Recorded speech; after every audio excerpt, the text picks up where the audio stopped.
Article 127, silipin nyo na rin. So is that, attorney, hindi ba yun pwede bang tawag doon, ma-file ng impeachment complaint si PBBM doon? Pwede naman lagi eh. Pero sino boboto? Sa kanyang May kongreso. ang impeachment kailangan majority sa lower house, 2/3 sa upper. What do you think, sir, after ng election, sir? May changes Diyan tayo kaya? magtutuos. Diyan tayo magtuos. Yeah. Kaya hintayin nyo yung filing. Ba't pa tayo ngayon magpapile? Hintayin nyo. Kaya nga sinasabi ko, yung boto nyo ngayon, kahit feeling nyo, naku, matatalo tong PDP na governor, halimbawa, o PDP na mayor, well, doesn't matter. Boto nyo yung Duterte. Para magpalit yung mukha ng Congress, both houses, Congress. Yun ang pinaka-importante. Palitan nyo yung mukha niyan kasi right now sila talaga yung nagkakawala-wala, talaga nagwawala na. Para silang mga lagi may preskat pa rin, sir.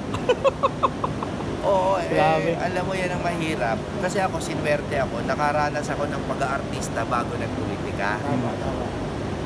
So wala sa akin yan, hindi ako nabubulag sa ginito ang topping ika. Problema, yung mga congressman na may pangarap mag-artista. Yun ang problema.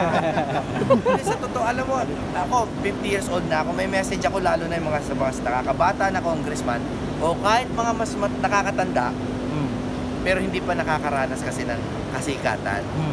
Yung kasikatan po, ampaw yan. Wala yan. Wala.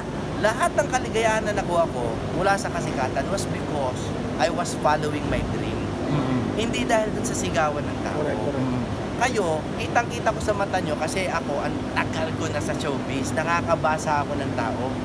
Kitang-kita ko sa hearing, yung libog nyo na makilala kayo. Kitang-kita ko. And I'm telling you, it's not too late. You can change. You can change that. Huwag nyong habulin ang hungkag na kaharian ng kasikatan. Nung high school kami, may play yung sa kaharian ng araw ang title. Ang kwento nung dula na yun, basta sinuko niya lahat, binenta niya yung gitara niya, binenta niya yung flauta niya, pati yung kaibigan niya, binenta niya. Pagdating niya dun sa kaharian ng araw, walang laman. Tapos nagsisisigaw siya, hungkag, hungkag, sabi niya. Kasi empty, empty. Ganyan ang kasikatan. Hungkag yan. Ang hanapin niyo po, tulungan nyo po yung bayan. Correct. Totoo. Mga hayop kayo, tulungan nyo na yung bayan. Hirap na po kami lahat. Pati ako, middle class ako, hirap na hirap ako bumili ng bigas. Middle class po. Salamat, attorney. Thank you, attorney. Ako, real talk ako. Yung magalit, kasi bala na. Sir, birthday wish ng Tatay Digong. Teka, may tanong pa. Wala po ba tayong dapat ipangamba sa Comelec pagdating na yung Mayo election? Madami. Madami tayo dapat ipangamba. Pero, vote. Ang lagi kong, sige na nga, tayo una kong bibigyan ng scoop. Sa April 3, magpa-file na po kami ni Attorney Bobet Torion, no, as petitioners. Okay? Challenging the online voting ng OFW. Kasi mali talaga yung online voting sa OFW. Ano to? Facebook pageant. Wala nang balota. Nakalagay dun sa batas dapat balota. Tapos yung mga systems po na ginamit, untested. May gulay. Untested. I'm sorry, alam nyo, ang dami nagagalit pag ganito. Laging sinasabi, si Respicio, kinasuhan, di ba? Pero, bawal na ba magsalita talaga ngayon? Grabe. Bawal na eh. Bawal na magsalita. At halimbawa ako, nagsalita, may totoo akong hinala. Pero mali ako. O ba't yung kukulong? Nung isang araw nga, nagkamali yung inquiry. Sinabi, si Bato daw, conceded that the Duterte arrest was okay, legal daw. Sabi ni Bato, hindi ko sinabi yan. Loko talaga, no? Grabe. Pero, inquirer.net yata yun. Ewan ko, sa GMA, wala na akong pake. Hindi ko alam kung sino. So parang wala nang nangyari after sa fake news nila. Pero yung mga sila Crescent, binibira nila. bibirahin nyo. Sila MJ. DDS vlogger lahat yung Bakit parang napakainit po nila sa mga DDS vlogger kapag influential eh. Eh pag mga BBM po nagmumura kay Tatay Digong, wala naman po silang aksyon na ginagawa. Kaya nga, ang panawagan ko po sa taong bayan, pro, anti, whatever, idilat nyo na yung mata nyo. Hindi na po tama yung nangyayari sa bayan natin. Ang nangyayari ngayon, yung fundamental right nga, ibig sabihin sa lahat, fundamental, basic. Ang fundamental rights po ngayon, binibigay na lang sa kakampi ng administrasyon. Grabe. Ganun na ngayon. Freedom of speech is sacred. Haharap ako kahit kaninong congressman, mag-debate tayo. Pero walang contemptan.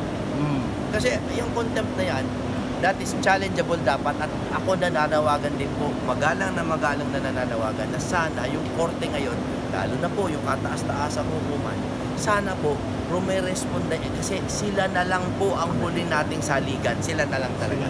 Wala na po talagang iba. Sila na lang ang makakatigil yan. Yung dalawang sangay ng gobyerno natin, Wala na eh. wala na. Wala. Sila na lang ang pag-asa natin. Pag napikon, contempt. Pag napikon, contempt, tama ba yun? Dapat yun immediately, pwede yan i-challenge. Kapag hindi ka mag-sorry, attorney, contempt ka. Oo, okay, saan ka naka... Sorry ka sa akin, contempt kita. Grabe. Oh, diba? Pero pag ako nandun, Inaamin mo ba, mali ka? Hindi mo inaamin, contempt kita. Oh, di ba? Parang umiiyak si Grabe. Crisette eh. Umiiyak si Crisette. Alam mo, yung iyak nila, hindi yun kahinaan, ha? Oo.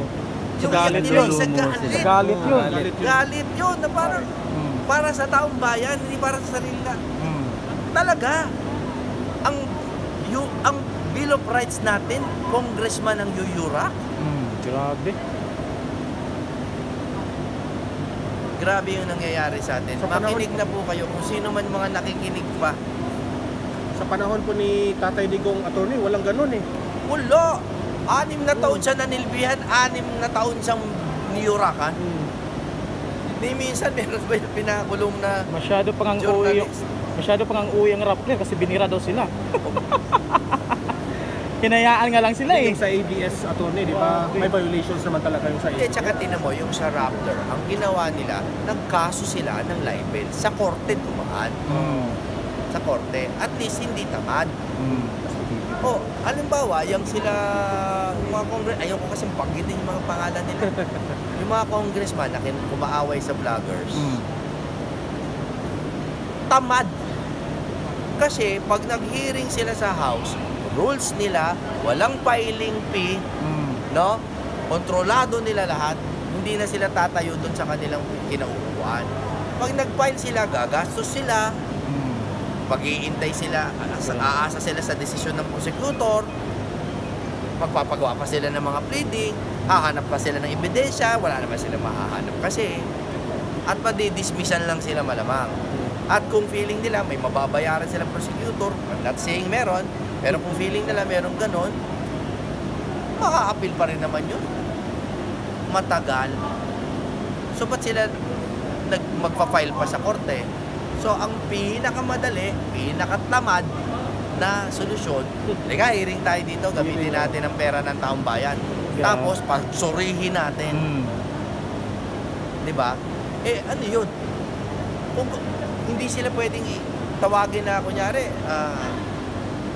mali, o tawagin na korap, o tawagin na duwag, o purihin, tawagin pogi, tawagin maganda. Pag tinawag na maganda, magagalit na naman ba yung Gabriela? Di ba? Ang sa akin, yung malayang pananalita, sa atin lahat yan, hindi sa inyo lang nakaupo. Hindi Bawal selective. yun. Ay, ang may kailangan na ng malayang pananalita, yung nasa ang mga minority. Lagi naman. Ba't kailangan ng freedom of speech na nasa taas? Eh, sila na nga yung... Nasa taas. Meron na nga silang Claire Castro eh. Malayang-malaya yung magsalita. O kailangan ba ng freedom of speech ng congressman? Eh may privileged speech sila eh. It doesn't apply to them. Tayo may kailangan nun ngayon. Kaya kayo, huwag kayo tumigil magmura. Basta wag hate speech. Pero kung gusto niyo magmura, pero may point. May point. Yes. Bakit bawal? Sir, sabi ni Abante, pwede na daw yung namo. Oh, yun na nga eh. Siya, pwede siya sana mo, pero yung iba, Hindi pwede. tawagin lang na. Tsaka yung iba nga, hindi naman siya pinangalanan. Oo. Alain mo yung congressman na gaganyan ka sa live na mo ito.